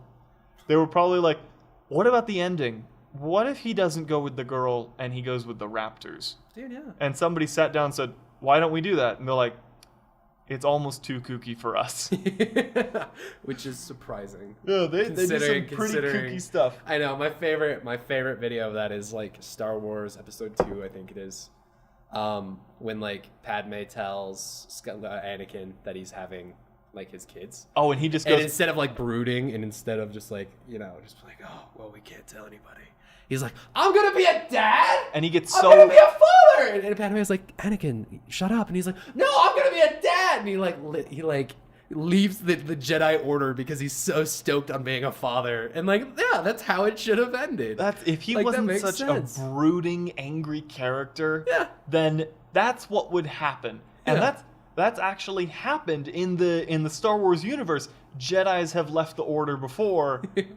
To become Sith. Yeah. Jedis have left the Order before because they feel love in their hearts. That's actually, I heard this theory. I think you told me this theory. The reason Anakin was so different than the other Jedi, because he was the only Jedi that actually felt love. Love was the thing that made him strong, the thing that made him different. So yeah, if you actually look at the way George Lucas set it up, I mean, it is, there's glimpses of it where he's being pulled between this idea of he loves Padme and he loves his master, but then also the Jedi Order says you need to detach yourself from your feelings and you're not allowed to feel these emotions. You need to kind of work on logic and things along those lines. And it would have been an amazing series if they really highlighted these Jedi Order. Unfortunately, George Lucas didn't want to make out the Jedi to be the bad guys. Right? He didn't want to, but and I don't think it would be very hard to make the Jedi Order seem bad, even though so the Jedi Order was based on what are they based on? Tai Chi. The movements that they use are based on Tai Chi. Yeah. They are basically monks. I'm trying to figure out how to describe them the best way. It's a good mixture between knights from the medieval times, along with monks, along with basically just space wizards. But it was trying to make all these things together, and it's very difficult to make those guys seem like the bad guy. Yeah. But I mean, but monks are, they give up all worldly things, which is sworn to celibacy, sworn to giving up, and sworn to help other people around them. Exactly. And to serve a higher power, which is exactly what the Jedi do. And then the Jedi also have the knight-like thing of you have to help the common good, and you have to fight for the people and things along those lines. But and Anakin's story could have been so good if you really highlighted, he's being pulled away from the people he loves. He's being pulled away from his potential children. He's being pulled away from his mother. He's getting pulled away from everything he has ever known because he has to join this Jedi order. And he wants to be a Jedi, but he wants to be a Jedi for the wrong reasons. The first thing that you ever see, the first thing when Anakin sees Qui-Gon Jinn's lightsaber, I think is he asks, did he ask if he's ever killed anyone? No. He definitely asks about the lightsaber. Yeah. He asks about the weapon immediately. Yeah. Anakin Skywalker from the get-go is all about power, and he loves power. Well, and the reason, the original reason that Anakin left wasn't because it wasn't like, hey, you can join this Jedi Order. Do you want to come with us? It was like, hey, we're going to pull you out of slavery, which is great, but you're going to be made to join this other, version of slavery. Basically version of slavery. Because once you join, you really can't leave the Jedi Order. It's not like you hear many stories of people like, well, I tried being a Jedi, but it's just not my thing. Yeah. It was literally Qui-Gon, it was Qui-Gon, right? Qui-Gon Jinn. Qui-Gon Jinn was like, well, his midichlorian count is off the roof. So. Oh, no, Obi-Wan told Qui-Gon.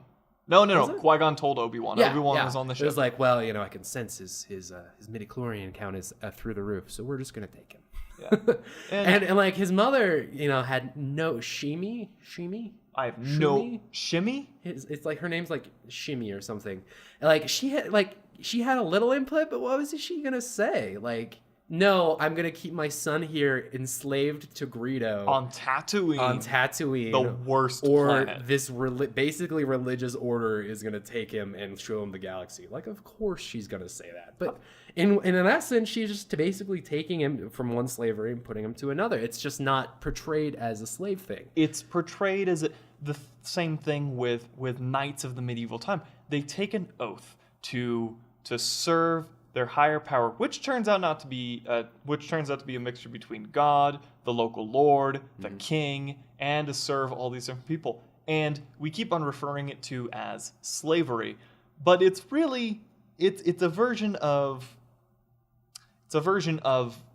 serving. And although a lot of the Jedi, in fact, I think all the Jedi want to do that. Yeah. Anakin probably didn't actually want to do that. He just wanted to be a strong. He wanted to be a strong warrior. Well, he saw the lightsaber and he was like, "Wow, that's really cool. I want one of those." Yeah, it was his first idea. You know what I mean? Yeah. And I don't know. Like I said, if they had kind of focused on, Anakin kind of being pulled two separate ways. If they kind of focused on the split of you need to split your emotions from your work or from the basically the celibate thing that you've committed your life to, as opposed to well, I'm just whiny.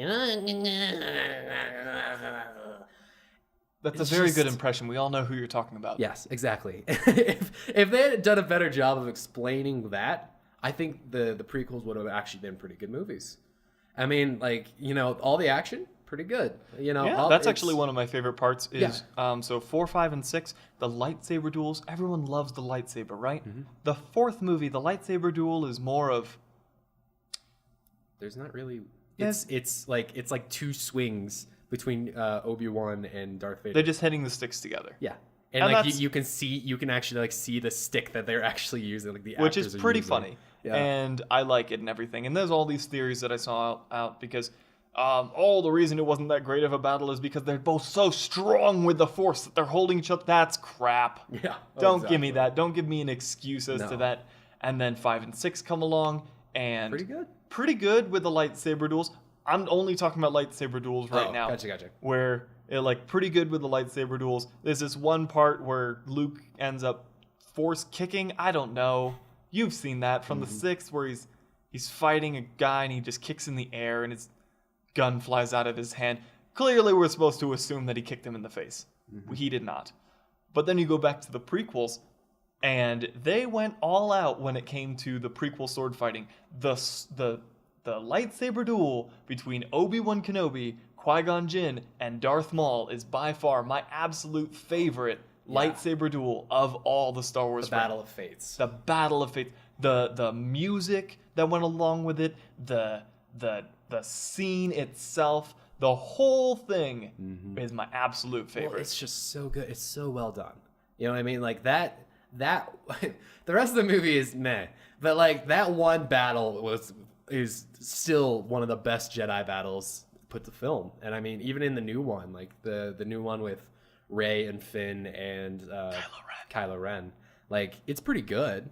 It's no Qui-Gon Jinn, Obi-Wan, and Darth Maul. It wouldn't. No way. It wouldn't be, even if they wanted to. Even if they wanted to turn it into this amazing battle. They're 3 untrained, semi-force related individuals. Even Kylo Ren, who is dressed in all black and looks like Darth Vader, even he is not trained that well. No. So the battle would not have been that intense, anyways. But I still thoroughly enjoyed watching it. I mean, it was the part where Rey actually like grabs the lightsaber gave me chills. I loved it. Oh, guaranteed. And I mean, like, it's still, I mean, like, it's no Battle of Fates, but it's still second. You know what I mean? It's still better than basically every other Jedi battle. I mean, like, actually, no. Yoda and Count Dooku. But only because you've never seen Yoda battle. Oh, man. And it's crazy. I do not know how Count Dooku was able to keep up with that tiny little wizard. I know. Well, I mean, in the end, he's kind of jumping around a lot and moving a lot. But if you actually, like, look at his strikes, I mean, like, it's just every so often. So as long as you just, like, track him and just, like... You just track him. It's literally just, like, watching where he goes, turning to face him where he goes, and then just, like, holding his lightsaber out. Shing, shing. So, like, it looks cool, but in the end, it's not really effective. Pretty damn cool. So this... Yeah. I'm going to go through all the battles in order. Let's see. So, I do want to do this because I love the lightsaber battles. They're the highlights of Star Wars for me. The first one, you see Qui-Gon Jinn versus Darth Maul when they're trying to board the ship and escape. There's that one. Very quick one. Very, very quickly. In fact, Darth Maul doesn't even use both ends of his lightsaber. He only uses one end. It's actually pretty cool to watch. And you notice it because he's got a really long hilt. And you're like, that's a little peculiar. Second time you see it is Darth Maul when he uses both sides. The Battle of the Fates, one of my favorite. During the second episode... Let's see. The second episode, you don't even get to a lightsaber battle until Dooku, do you? Was there anything in the beginning? I can't even remember the beginning of that movie. It's finding the Mandalorian and like going to the clone planet and finding the clones. So yeah, you don't see a lightsaber battle till Dooku. There's a lot of very cool ones. I mean, they're on Coruscant trying to find the bounty hunter. There's doing all this cool stuff, but the only lightsaber battle in that movie is actually with Count Dooku. That one's okay. And then there's the Yoda versus Dooku one, which is pretty damn cool to watch. Super awesome. Third one comes along, and I think the first thing that happens is you get a battle between Obi-Wan, Anakin, and Dooku, where Dooku is killed. Yeah. That one's pretty cool to watch, but... Was he killed? Oh, he got his arm cut off, I thought. He got his arms cut off, and then Anakin beheads him because Palpatine is just like, do it! In exactly the same voice. No, that's later. That's later. Is that not at the very beginning? The first scene is they're on that ship that in the Battle of Coruscant. Yeah. And then they capture him, right? They crash the ship. Into... Because Palpatine's not on that ship. Is he not? I'm pretty sure they crash into Grievous's ship. They make their way all the way up to the top of the command deck. They find Grievous or Palpatine or... No. They find Palpatine up there. Oh, you're right. You're right. They have a battle with him up there. They captured Palpatine. They captured Palpatine, and then they battle Dooku. Obi-Wan is knocked out. Anakin beheads Dooku, and you hear the weird sand people noise in the background. That's a very peculiar thing. It's odd. Yeah. Like, as if the part where when Palpatine says, "You remember the sand people?" Like, we wouldn't remember. And they had to add in the sound effect in the background to remind us what they sounded like. Yeah. It's a gargle. It's a gargle nothing howl. crazy. We remember the sand people. They are iconic. We love them. So, not love them, but they're very, very I iconic. do like sand people. I do like them. They have a special place in my heart. They're the Tatooines. They're very scary and very cool at the same time. But sorry, side note. One more side note, the other direction. Like I love that fucking scene so much of like them trying to pilot the huge ship. Oh, that and was landed on Coruscant. He's like, we're still flying a ship, Oh right? my god! Half a like, ship. That scene, I know it's all CGI, and I know it's 100% crash porn, but like, I fucking loved it, dude. It was so cool. I was like, oh my god, this is crazy. It was and very- like the other ships fly up and like try to like guide it in and put out fires on the bigger ship as it's crashing. Just looks so cool. Oh my god! The like, part where it's coming down, and it's such a big ship. Yeah. And it's only half of the ship. Yeah. It's such a big ship that's clearly never meant for atmosphere. Mm-hmm. Never meant for atmosphere. Comes down, and it actually, I like the part where it actually takes out the control tower. yeah. That's actually a pretty cool bit that they just added in. They didn't have to add that in. Mm-hmm. I think the next lightsaber battle after Dooku is Obi-Wan and Grievous, right? Yes. Obi-Wan and Grievous. Now that one is pretty damn cool to watch because you've never seen a 4-armed person fight Yeah. with 4 different lightsabers. Yeah. But Grievous is trained in lightsaber battles not as well as Obi-Wan. No, and of no course not. He's a force robot. at all. Well, half a robot. He's actually, fun fact, Grievous is actually the prototype to Darth Vader. Oh no way. So like the same technology, Grievous doesn't look like that normally. That's all robotic stuff added to him because he was dying. Yeah. And so they added all this stuff. That is actually a prototype to Darth Vader's suit in the universe. Yeah. So I thought that was a pretty That's cool actually bit. super cool. Let's see. During the third movie, the only next one I can think of is between Anakin and Obi-Wan. Is that the next one? Is Oh there no, because none? Palpatine fought Windu. Oh, that does happen, yeah. That does happen. So Palpatine And versus all those other Jedi. and all the well, I'm not even gonna give them credit. They just stood there. No, and got they stood there stabbed. and got stabbed. Which is really too bad because the guy with the dreadlock green things going on, that guy, It looks so cool. he looks really cool. In the lore, I actually looked him up because you see him in the I'm trying to think of the second one, what it's called, the Battle of the Clones, the Clone War. When the Clone War starts, right there, he's in there, he's there, and you see him, and he's actually apparently in lore in the stories, he's actually one of the most well-trained Jedis. He's a Jedi Master. Really? He's a Jedi Master, a Master of the Force. He's the most Force-oriented How? character, and he's How did he killed die so fast? because he's terrible. Well, that bugs me like crazy. And even like how it should have ended. They mentioned it. Yeah. They were like how how Don't just stand episode there. 3 You guys should are have ended. Jedi Masters, Yeah, by the way. There's 5 Jedi Masters versus 1 Sith Lord. And don't get me wrong, Sith Lords are crazy, and I'm sure they didn't expect this feeble old man to be a Sith Lord. They weren't expecting it. But you're trained. You are trained to fight people. You are trained to fight Sith. I've been That explained. is literally your job, and you got just 6 people got killed by 1 Sith guy, and it wasn't even like spectacular. It was really just like, oh, stabby, stabby, stabby, stabby, stab. Yeah. Mace Windu got thrown. Mace Windu. Yeah. There was something. Somebody explained to me why that battle was so quick. Yeah. Why not Dooku. Palpatine was able to take him out so easily. Palpatine is actually ambidextrous. And so that really threw them off when that happened. So threw them off does not mean dead Jedi everywhere. They Threw them- dedicated their lives to this. it was bad. I also got very upset in the second one where Jango Fett was able to kill a Jedi just by shooting him.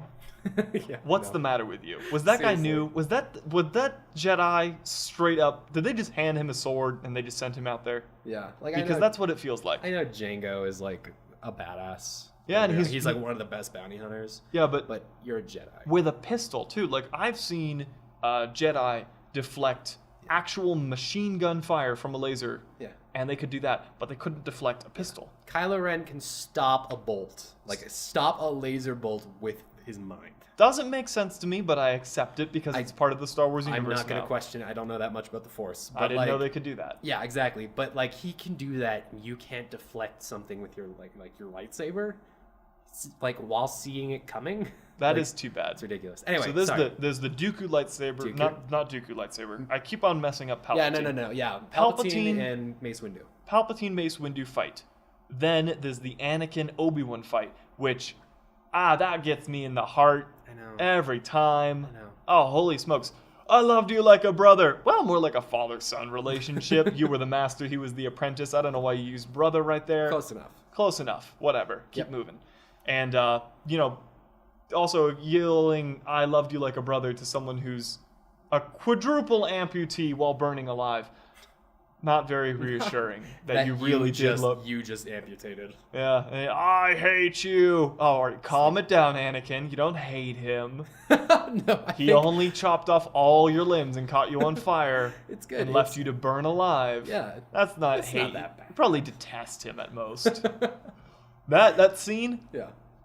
great lightsaber battle, but it was so full of emotion that I almost never even see the lightsaber battle. I'm just go, no, please no. Well, and then it gets kind of hokey where they're on a thing of lava. I feel like the director literally was just like, hey, so let's just make this as interesting as physically possible. They're like, well, we're going to have them battle. How could we make it look cooler? Well, we already had them battle on a failing ship, didn't we? Let's just make the ground lava. Like, when you play the floor is lava game when you're little, they did the exact same thing for the third movie. They're like, the floor is lava. And Which is silly to me because it's like, lightsaber battles are already the coolest thing this whole like humankind has ever made. Like, that's dope. Everyone wants to be a Jedi so they can fight each There are other. actually Jedi academies in the real world now. No. You've seen those. Yeah, I've seen those. You can learn how to fight like a Jedi. Yeah, exactly. That's dope. You don't need to like throw in this like, well, now we're on different lava islands in this lava flow, and we gotta stare at each other. They did have to come up with a reason why he caught on fire, because That he makes was. sense. That does make sense. I don't mind like fighting on that planet, and like with a lava scene and like lava splurting everywhere. That looks dope. I mean, like, well, let's break up the action by sending them on lava flows, because you know what Jedi, the safest, most conservative, and like, the fighters, like protectors of the world are gonna do? Jump on some lava flows. I actually thoroughly thought about this. Even if I were in a battle with my arch nemesis and the world was exploding beneath me, I would still go, hey, let's make sure Padme's okay. Yeah. Let's go. Come on. The thing that both of them care about the most. The thing that they both care about, R2-D2 and also Padme. Yeah. Whatever. Basics. Very important people. Let's go make sure they're fine. Yeah. Maybe not let's go make sure they're fine, but Anakin, I'm going to go take care of your dying, grieving wife, and we're going to go make sure that she's okay. Yeah. And later on Naboo, which is very peaceful, we'll go have a lightsaber battle. Like a picnic or something. Oh, exactly. Clearly, that's not what's actually going to happen. There's so much hate going on right there that they were going to take... Anakin was going to try and take his head right then and there, but if I were in that situation, I'm a lot more level-headed, I think, than Anakin. Yeah, you're not a moody Anakin Skywalker. So moving on to the fourth movie, there's just the battle between Obi-Wan and Darth Vader. That happens. It's cool because it's like the thing we've always wanted. Well, and like chronologically speaking, like that's the first time you see a lightsaber battle. And it's like, oh my god, this is amazing. Like, and you see the lightsaber and you see how it's used, and then you're like, what would happen if two lightsabers would collide? And then you finally get it. You get the amazing, iconic lightsaber noise. Yeah. That noise. Oh, yeah. Everybody knows that noise. The sound of two lightsabers colliding. That is the... Well, and moving through air, too. It's like, boom, zoom, boom, zoom. It's like, It's an awful rendition, but you get me. There's something funny. I'm going back to the first movie. Yeah. Ewan McGregor was told explicitly multiple times to stop making the lightsaber noise with his mouth during scenes. He was told by George Lucas, don't make the noises we're gonna add the sound effects in post-process. And Ian McGregor could not stop himself because he was such a huge nerd and was so excited to be part of this that he would make the lightsaber effects during the scenes. He would go, and George Lucas would have to tell him to stop it. I love Ian McGregor. Ian McGregor was like the shining beam of light in the prequels. Like, he was such a good actor, and like he nailed it, dude. Have you seen the movie The Men Who Stare at Goats? No. Okay, in The Men Who Stare at Goats, Ian McGregor is a reporter, and he meets this group that call themselves the Jedis. They are psychic warriors who've powered themselves through hippie ways, through the powers of Earth, to use psychic powers against soldiers. Yeah. And it's actually a very funny movie to watch. Nice. But in the movie, at one point, Ian McGregor asked the question, "What is a Jedi?" And I think that's the funniest thing ever, watching Obi-Wan question someone else and say, "What's a Jedi?" That's awesome. my favorite. All right. Anyway, fifth movie, I think the battle that happens, it's on Bespin. Is that the only battle between Luke Skywalker and Darth Vader? I believe that is the only one. He goes from Hoth to Oh yeah. Any Dagobah? battle from now until the end of the last three movies is going to be Luke versus Darth Vader. It was just because Luke, they yeah. were the only two Jedi besides Palpatine. Yeah, but Palpatine never brandishes a lightsaber. He never does. But they're the only two Jedi in all like the last three movies besides Obi-Wan. That's true. All right, so the next one is just Luke on Bespin, Luke versus Darth Vader. That is the one where he finally says, "Obi-Wan never told you about your father. He told me you killed him." "No, Luke. I am your father." No! Absolutely the best plot twist other than anybody who speaks German ever, who knew that from the very beginning. His name is literally Father. I know, no Vader one got it. is Father. And, I'm never knew that until someone explained that to me. But anybody ever who spoke German and English knew from the get-go, they're like, his name is Darth Vader. It's Luke's father. Get over yourself. Yeah, exactly. Well, and then the last movie was just them again, right? And then the last movie was just them again on the Death Sphere, which... Yeah, that's briefly. Very briefly. They didn't fight very long. Well, actually, no, they did. Because he was ducking and shit. He was ducking and stuff, and then he just kind of ran away from him while Darth Vader started to question him with the Force powers and going, "Sister!" Which brings in the Force... I know that you can do a Force mind trick, right? That was the first time I think anybody got a Force mind read. And then Kylo Ren just blows it out of the water. Of course. And so the sixth movie, I think, is very briefly. They fight for a little bit. Luke loses his crap. He starts chopping at him, which is, by the way, you could not chop... He has a robot arm. Darth Vader is part robot. You're not going to be able to overpower him with brute force, which is exactly what... but Luke has a robot arm too. He has one robot arm, which is true. Yeah, one arm for fighting, one arm for loving. And then moving on. Which one's which? I think the seventh movie is where they... we know which one's which. Okay. Yeah. Fair enough.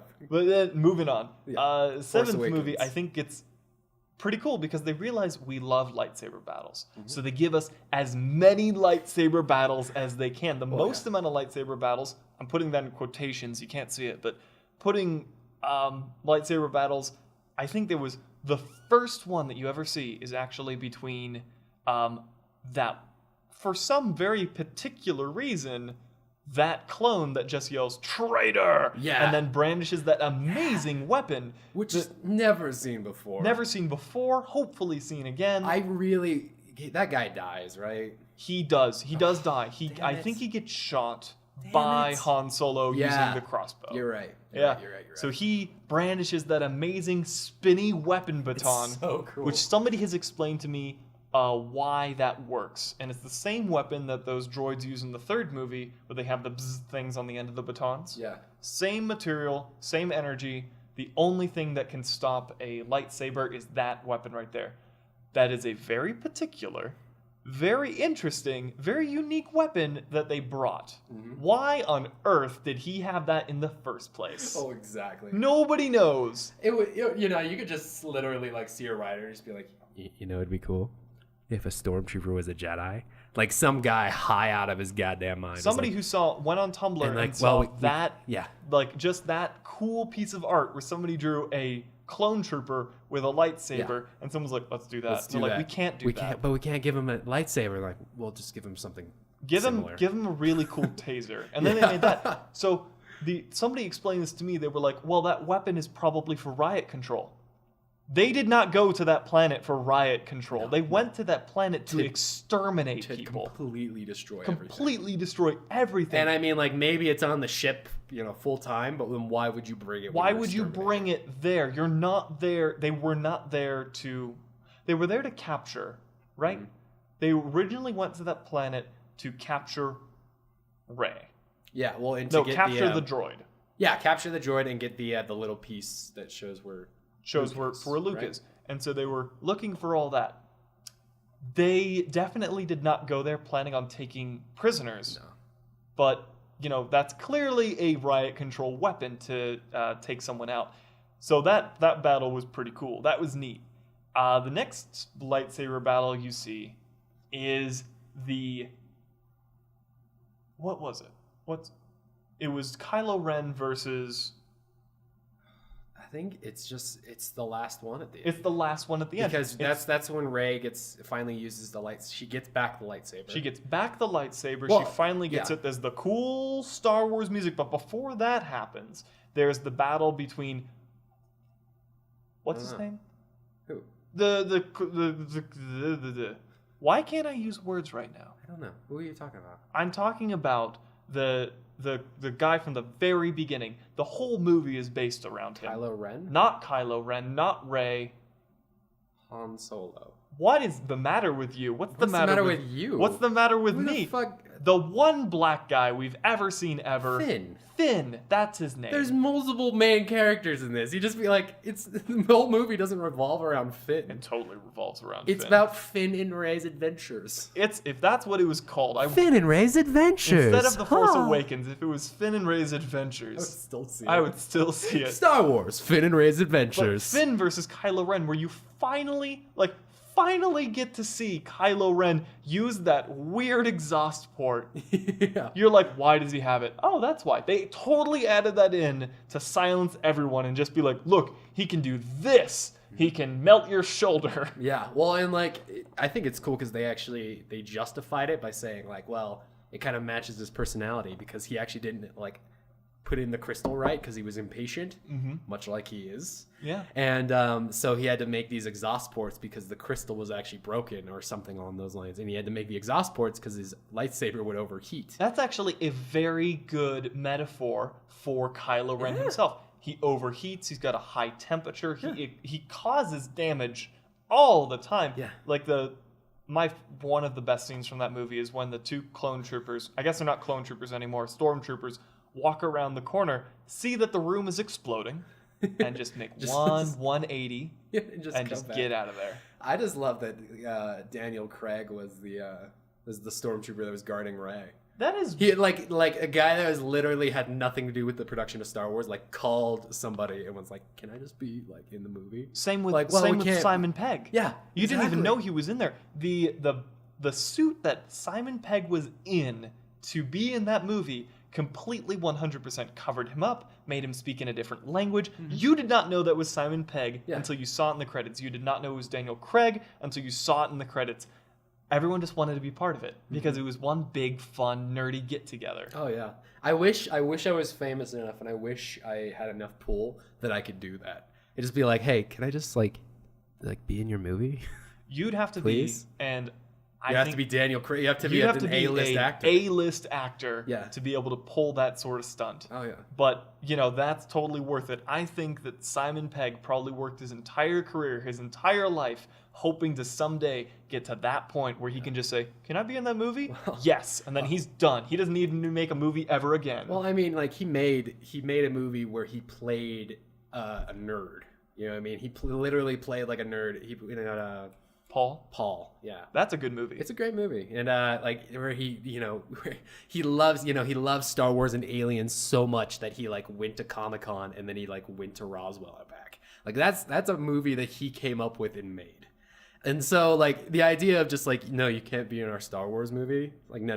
This is Simon Pegg we're talking about. We're talking about the biggest fucking nerd in the entire movie industry. You cannot not put Simon Pegg in it. Now, he's just so iconic, though. Like, Simon Pegg, we all know who Simon Pegg is. So if you make Star Wars, this is the problem that they ran into. They're like, we need to put Simon Pegg in.